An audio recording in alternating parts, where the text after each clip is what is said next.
Chers compatriotes d'Algérie, Zulflaouen, chers frères et sœurs d'Algérie, Zulflaouen, après le 1er novembre, le 1er novembre 2024, il fallait patienter un petit peu. Permettez-moi d'abord de commencer, avant de revenir à ce qui se passe dans notre pays, dans notre patrie. Permettez-moi d'abord de m'adresser à Emmanuel Macron. Emmanuel Macron, votre intelligence est diabolique. À un moment, elle vous joue de mauvais tours. Vous avez, après avoir visité royalement, si je peux me permettre le jeu de mots, le Maroc, vous avez déclaré que l'Arbi Ben Mehdi a été victime d'un assassinat. Uniquement un assassinat? L'Arbi Ben Mehdi a-t-il été assassiné par un délinquant? Est-il victime d'une agression mortelle d'un voyou? Ou s'agit-il d'un crime de guerre?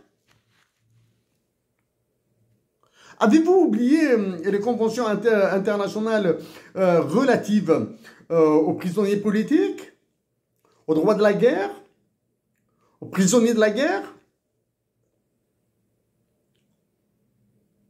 Ou bien, et ce sera à votre honneur, si vous prenez à l'avenir toutes les dispositions légales concernant l'exécution sauvage, criminelle de l'Arbi Ben Mehdi. Une exécution d'une sauvagerie criminelle qui ressemble aux autres crimes commis par la France en Algérie et dans toute l'Afrique, aux crimes qu'est en train de commettre l'autre terroriste d'Israël, le terroriste israélien, Benjamin Netanyahou en Palestine. Mais votre intelligence, votre diabolique intelligence qui vous joue de mauvais tours, montre à quel point celui qui occupe votre conciergerie à Alger et les généraux de l'état-major que vous avez reçus à l'Élysée continuent à avoir peur de vous. Ils n'osent même pas réagir. Bref, voilà à vous, Emmanuel Macron. Je vous signale, dans très peu de temps, je reviendrai sur les effets de votre visite au Maroc et la confirmation de ce que j'avais dit il y a quelques mois déjà. Quelques mois déjà. À propos de votre manipulation du Sénégal et du Tchad. Le président du Sénégal a fait une déclaration qui confirme ce que j'avais dit. À partir de là, notre guerre sera plus bilatérale, sera plus simple à continuer.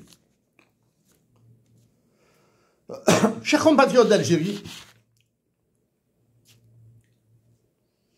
chers frères et sœurs d'Algérie,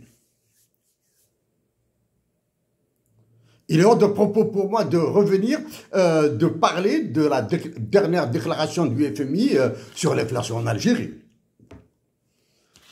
Le FMI qui fait une déclaration sur l'inflation en Algérie, l'Office national des statistiques, le gouvernement de la Banque centrale, etc., etc. Rien. Bien. Il est très important pour moi de maintenir ce que j'avais dit, que le coup d'État contre l'occupant de la conciergerie de Macron à Alger a eu lieu et continue d'avoir lieu. Le premier élément qui confirme, à une semaine de la célébration du 1er novembre, il a été envoyé en Égypte et à Oman. Une semaine avant. Donc, tout ce qui a été fait, je refuse de parler de célébration du 1er novembre 2024. À la célébration du 1er novembre 1954, ce 1er novembre 2024, je m'interdis de parler de célébration. Ce qui a été fait le 1er novembre 2024. Donc, à une semaine du 1er novembre 2024, il a été envoyé à l'étranger. Au lieu de coordonner les efforts, etc., etc. Est-ce que des conférences, des débats ont été organisés sur la révolution algérienne il y a 2 mois, 3 mois de cela? En répondant à la question vous répondrez au reste. Ok? Ça, c'est pour le 1er novembre. Deuxième élément.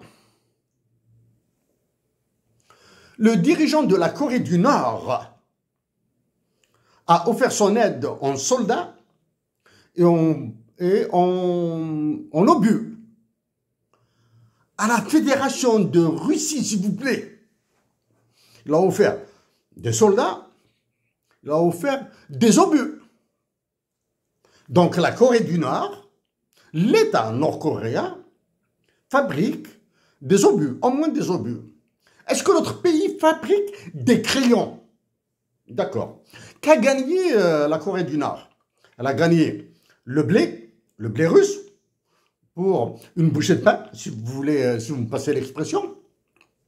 Elle a gagné la protection de la Russie contre toute action des États-Unis d'Amérique et de la Corée du Sud. Je passe sur ça. Que fait celui qui occupe la conciergerie de Macron à Alger? Il va en Égypte et à Oman en se faisant accompagner des avions de chasse. Ah oui. Le roi de France et de ses colonies africaines, Emmanuel Macron, en visitant le Maroc, a laissé tranquille ses mirages.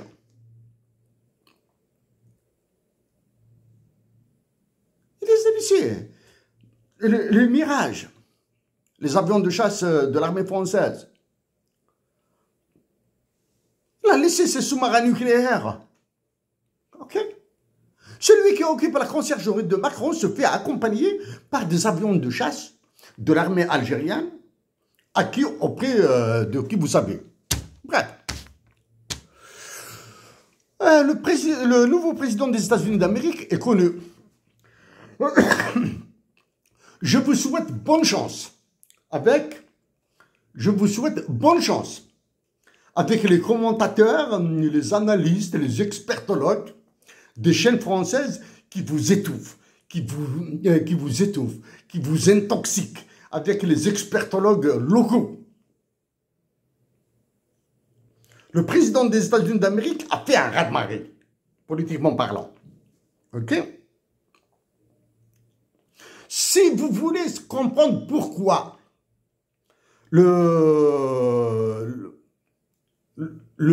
président attaqué de toutes parts, le candidat attaqué de toutes parts a été réélu, pour ceux qui suivent les intellectuels français, je vous recommande Emmanuel Todd. Pour ceux qui s'intéressent, qui maîtrisent un petit peu l'anglais, qui peuvent supporter ça, je leur recommande d'écouter Michael Sandel, philosophe, professeur d'université. J'ai déjà parlé sur le... Mais maintenant, ce que vous devez comprendre, que tous les instituts de sondage, les statistiques, les échantillons, etc., demandez aux statisticiens algériens de vous parler de comment est-ce qu'on fait des sondages, etc., et demandez-leur de vous parler du bayésianisme. Ça, c'est la première chose. Deuxièmement, de vous parler du paradoxe de Simpson. Je passe. Ce 1er novembre 2024, durant la crise entre l'Ukraine et la Russie, l'Italie, la France et l'Espagne ont été sauvés par le gaz et le pétrole algérien qui leur a été vendu à bas prix, qui leur a vendu à rabais. Est-ce que l'Espagne, la France et l'Italie ont envoyé des messages de félicitations pour ce 1er novembre 2024? Répondez à la question. Très bien. Autre élément. Durant ce 1er novembre 2024, il y a eu une pluie torrentielle de logements sur l'Algérie, sur les Algériens. Des pluies de logements, une torrentielle de logements sur l'Algérie. Nous verrons d'abord comment se comporteront ces logements et ces cités dortoirs après les pluies naturelles. J'espère qu'elles seront un peu moins fortes que celles de Valence en Espagne. Ça, c'est la première. Mais pourquoi ce torrent de logements sur les Algériens? D'abord, c'est pour compenser l'absence de légitimité populaire, de légitimité démocratique et de légitimité politique de celui qui occupe la présidence, la conciergerie de Macron en Algérie. Ça, c'est trois éléments principaux. L'autre élément, c'est qu'ils vont vous massacrer avec les ordres du FMI et de la Banque mondiale. OK? Maintenant, ils vont les exécuter. La dernière salade, c'était celle du Gafi, hein? Du Gafi dont j'ai parlé. OK? Donc, préparez-vous, là, hein, à être massacrés. Et j'espère que vous allez résister dans la paix. OK? J'espère que les soldats algériens refuseront de tirer sur les migrants, d'ouvrir le feu sur n'importe quelle personne.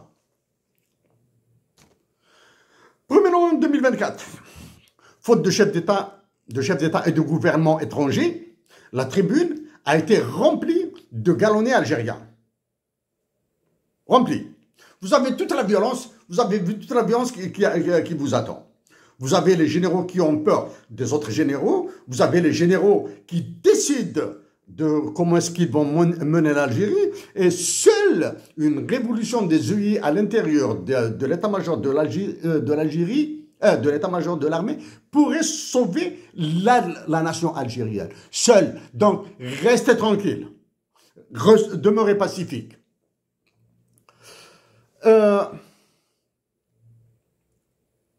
Satisfaction. Les conséquences dramatiques du coup d'État ont été évitées. Très bien. C'est une petite satisfaction. Des détenus politiques ont été libérés. Il se trouve qu'il y a eu beaucoup plus de détenus de droit commun qui ont été libérés. Hein? OK? Vous comprendrez aisément qu'il s'agit de l'arbre qui cache la forêt. Vous comprendrez aussi qu'il s'agit du maintien de la menace sur tous les Algériens qui se la ramèneront. OK? Passons sur ça. Est-ce que les détenus politiques algériens ont été libérés suite à des pressions internationales?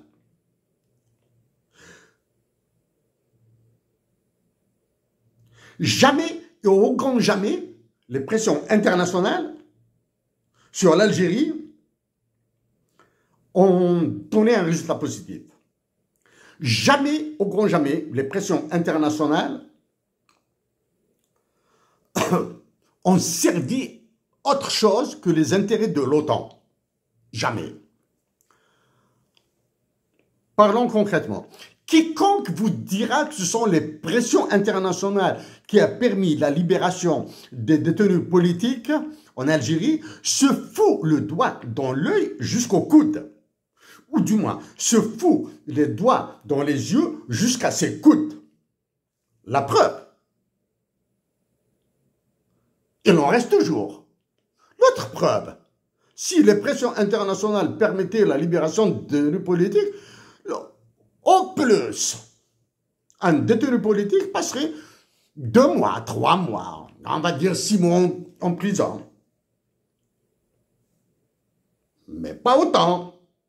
Pas des peines de 5 ans, pas des peines de 7 ans, pas des peines, etc. Pas des souffrances comme ça. Ça c'est des éléments basiques d'analyse. Hein? OK. Maintenant que des détenus politiques ont été libérés,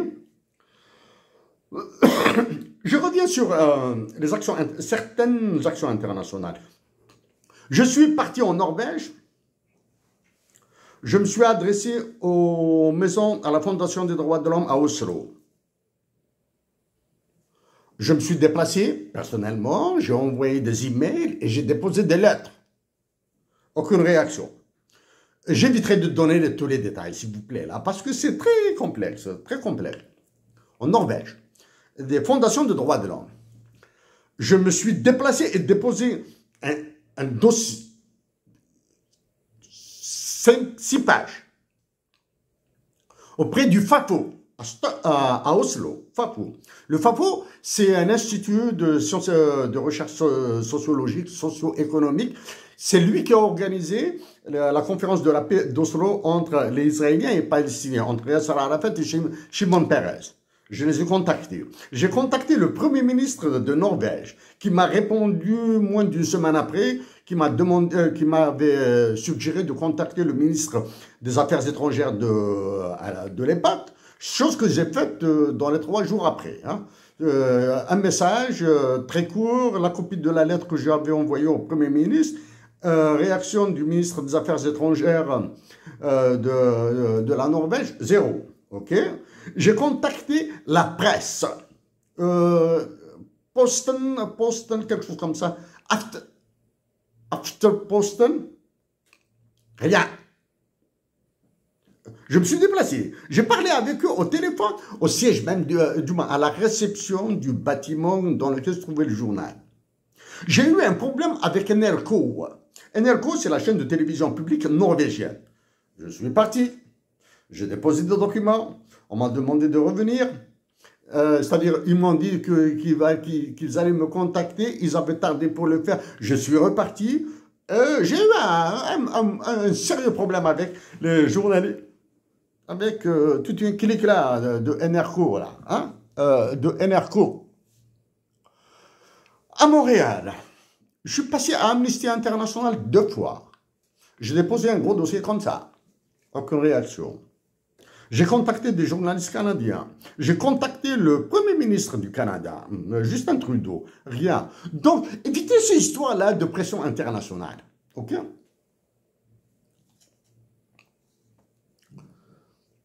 Je viens. Maintenant, il se pourrait que je m'arrête un petit peu.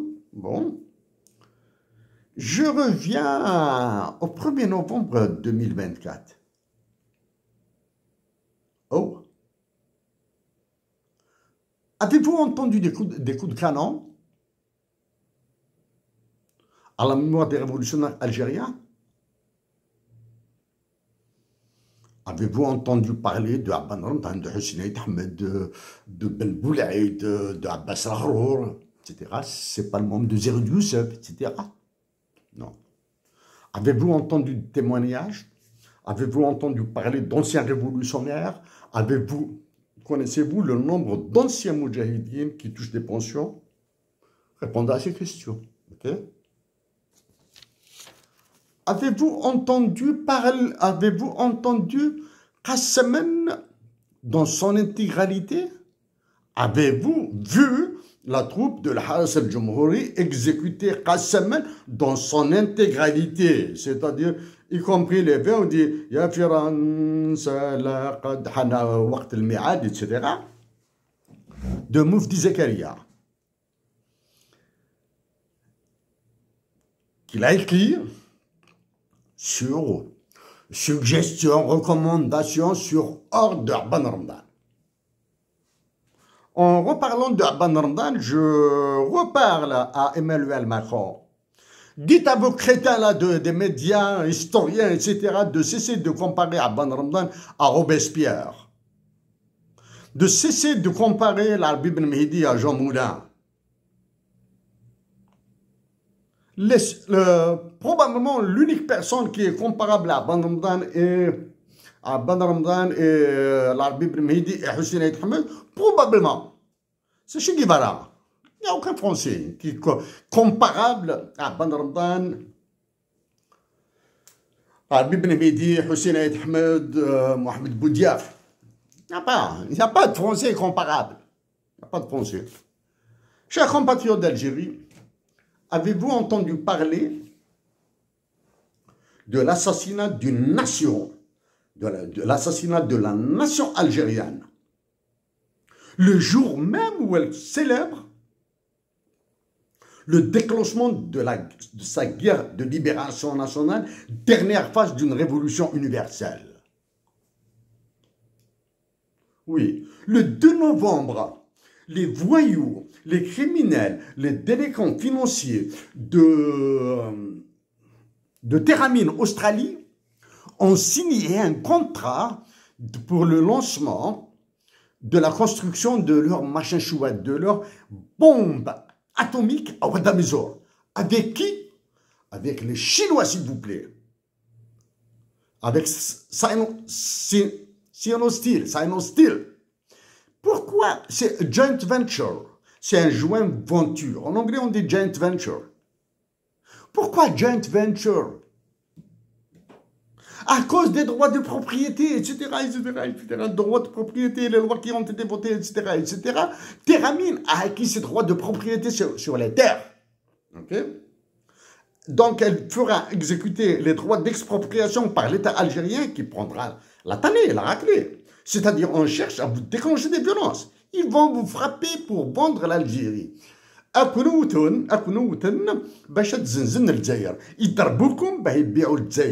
Mais malgré ça, demeurez pacifique.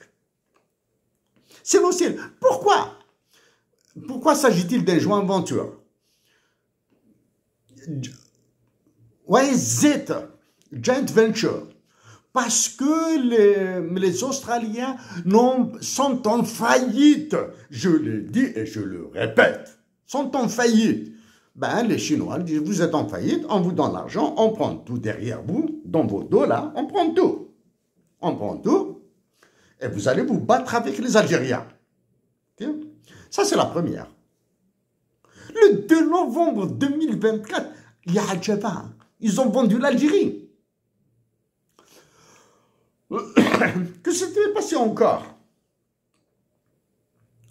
Une mission parlementaire des pays de l'OTAN s'est déplacée en Algérie et elle a été reçue par celui qui occupe la conciergerie de Macron, même s'il ne sert absolument à rien là. C'est-à-dire, la conciergerie de Macron va recevoir pour la fois les généraux les plus violents qui sont contrôlés par Emmanuel Macron et les pays de l'OTAN vont ordonner certaines acquisitions, vont donner des garanties aux pays de l'OTAN. Je passe sur ces histoires de l'OTAN là. Hein? Ça fait longtemps depuis que j'en ai parlé. Mais je reviens, j'insiste. L'article 6 de l'OTAN qui considère que l'Algérie est la propriété privée du roi Emmanuel Macron, sera-t-il abrogé ou non? L'article 6 du traité de l'Atlantique Nord qui dit que l'Algérie est une propriété du roi Emmanuel Macron, va-t-il être abrogé, oui ou non? Dernier élément. Qui est ce criminel? Qui est ce voyou? Qui est ce nulard? J'ignore s'il est algérien ou étranger. Parce que j'ignore, je pense qu'il y a des étrangers qui donnent des ordres aux Algériens. Mais dans les deux cas de figure, c'est un acte criminel. Celui qui a ordonné au ministre de l'Hydraulique de citer nommément le Maroc à Cracovie sur un problème d'eau avec le Maroc. C'est un crime, c'est une idiotie totale. Okay? Je refuse d'aller sur ça. Non. Si j'allais sur les détails, vous allez devenir dingue. Vous avez juste à regarder quels sont les pays qui partagent le fleuve Niger. Ça, c'est la première. Regardez les pays, le nombre de pays qui partagent le fleuve Niger. Regardez le nombre de pays qui partagent le fleuve Congo. Cherchez de l'information, j'en ai parlé, hein, c'est-à-dire vous pouvez revoir ce que j'ai dit, hein, sur the GMMR, the Great Man-Made River, de Kadhafi, la rivière artificielle que voulait créer Muammar Kadhafi en Libye. Est-ce qu'elle est derrière la guerre? Est-ce que c'est un élément de la guerre, de partition de la Libye? Et ce qui a été dit, ce qui se fait, se dit, et ce qui attend le Nil.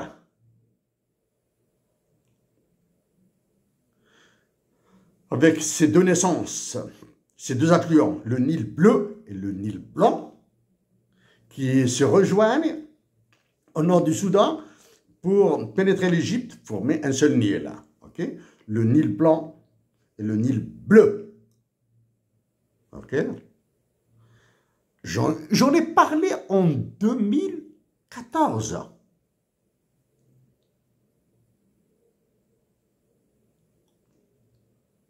Chers compatriotes, vous avez le problème de l'eau qui ont des criminels de poser, au lieu d'aller vers la paix, des négociations, etc., au lieu de trouver des mécaniques là.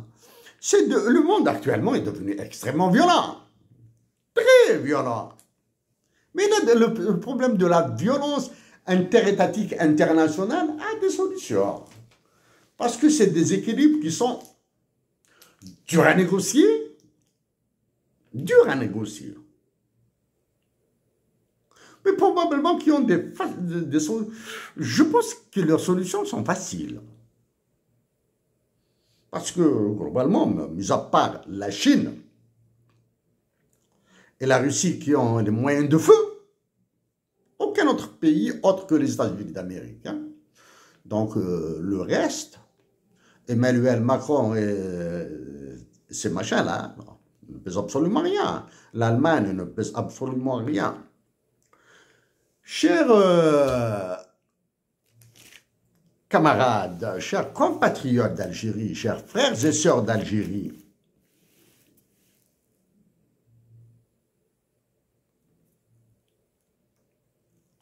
l'absence du Mali, du Niger, d'Oman, de l'Égypte, de l'Italie, de la France et de l'Espagne, juste ces 7 pays, hein, à la célébration du 1er novembre 2024, l'absence de l'exécution de Qassemen dans toute son intégralité vous disent tout. Ils vous disent, du moins ces absences vous disent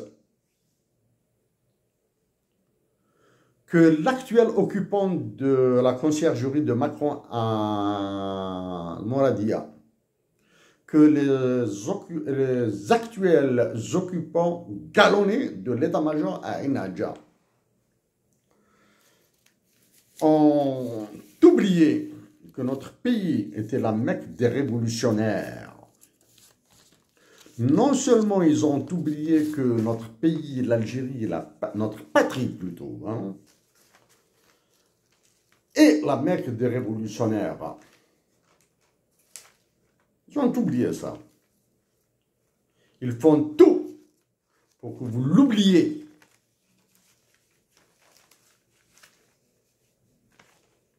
Chers compatriotes d'Algérie, chers frères et sœurs d'Algérie, avec une intelligence, avec discrétion, sans violence, quitte à utiliser l'anonymat, quitte à utiliser des voix hautes,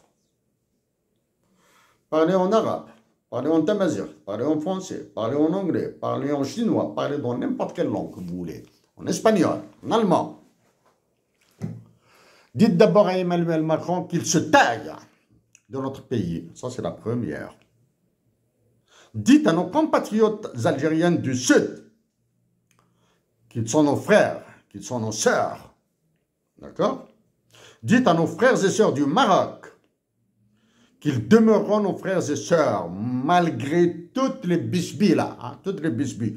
La semaine prochaine, je m'adresserai au roi du Maroc.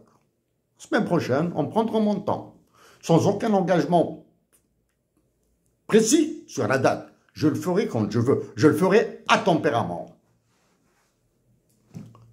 Qu'ils demeurent nos frères et sœurs. Dites-le.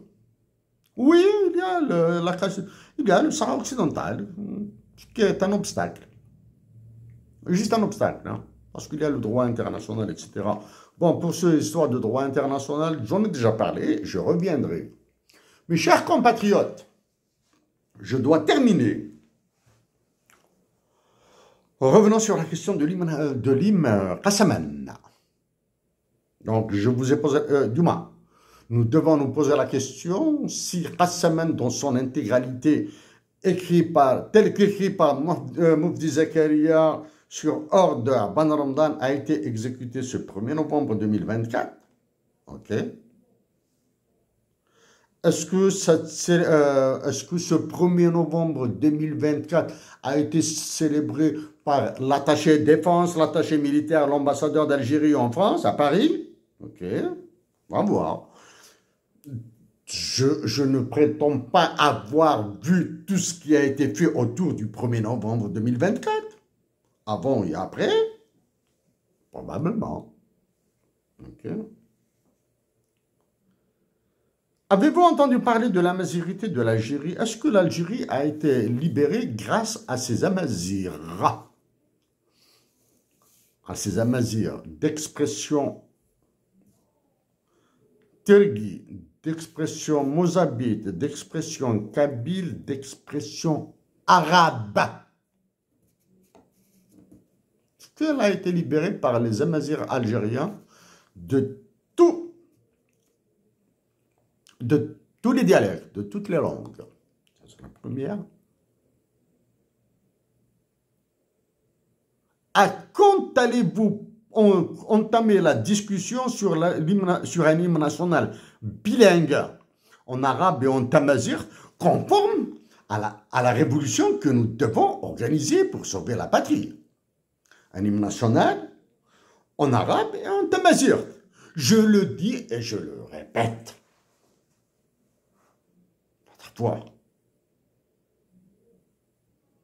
C'est vraiment, je ne sais pas, ce n'est pas un hasard.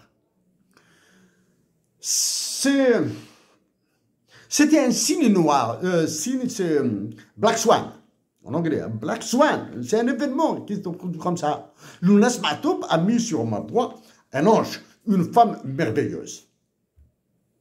Je me suis retrouvé à travailler sur le tamazir. Au Canada, l'hymne national est bilingue. Ok. Dans certains pays africains, en Afrique du Sud, il est dans 5 ou 6 langues. En Afrique du Sud, 5 ou 6 langues. Ok. C'est en 2014 que j'avais écrit une lettre à l'ancien président de la République, à des généraux, et j'ai cité des personnalités, des personnes que j'apprécie beaucoup, pour parler de l'hymne national bilingue. Donc, c'est grâce à une femme, hein, c'est grâce à un ange, c'est un diamant. Cette femme est un diamant. Elle est à Wagnoun, bien sûr. Je tiens à le dire, même si elle le répétait, le concert a eu raison de sa vie. Dihya Louis s'est engagé à écrire un hymne national en tamazigh et en arabe. Donc, chers compatriotes, il faut penser à sauver la patrie. Merci.